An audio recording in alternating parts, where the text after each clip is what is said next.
Personally, hindi ko talaga gusto maging teacher pero dahil sa ito yung binigay ng tadhana at parang ito yung calling ko, nagturo ako. At dahil sa mga kadahilanang ito din, yan, yung 30-day uninterrupted flexible vacation. So, because of this, I used to spend my time paliguan yung mga junakis ko. Ayan, yung mga alaga kong aso. I've spent time para pakainin sila, maglaro kami, magtakbuhan. Ayan, nabibigay ko na yan sa kanila na hindi ko nagagawa dati. I used to spend my time also para mamasyal kasama ang aking unika iha, yung anak ko. Syempre may time na ako para sa kanya.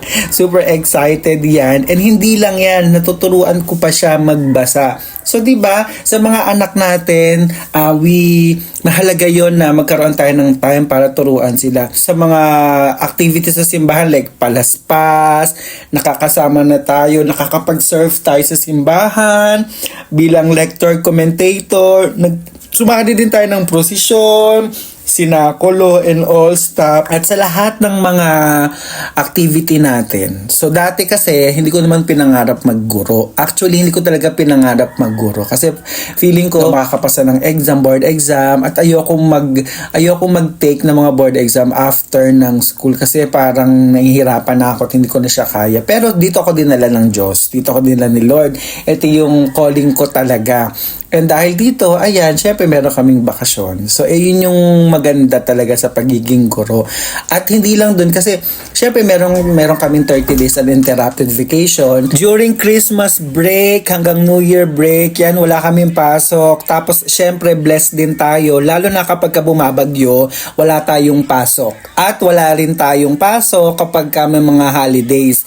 Pero, bayad po. Yes po, napaka-lucky po ng mga guro.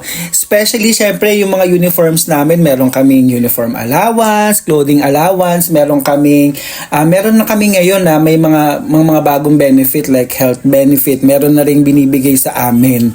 At may mga bonuses din. So, yun din sa mga aspiring na maging guro, may mga pagdadaanan talagang mga pagsubok. Mahirap, hindi madali, lalo na yung pagkuha ng let at yung pagpasok sa public school. Pero hanggat kaya at may mga pangarap tayo, may mga dahilan tayo, bakit tayo bumabangon araw-araw, magagawa natin yun. Unlike sa corpo world, sa mga corporate, syempre kapag may mga special occasions, minsan pumapasok kayo, pag bagyo, may pasok, walang bakasyon na 30 days and all stuff.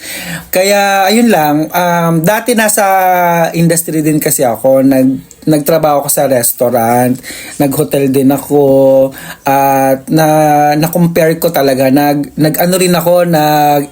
din ako actually, at na-compare ko talaga yung una, yung difference ng salary, pangalawa, yung benefit, and syempre, yung huli, yung flexi time nga. So yun lang mga kachu, wala lang, just to inspire lang, lalo na dun sa mga magguguro pa lang. So have a nice day, bye!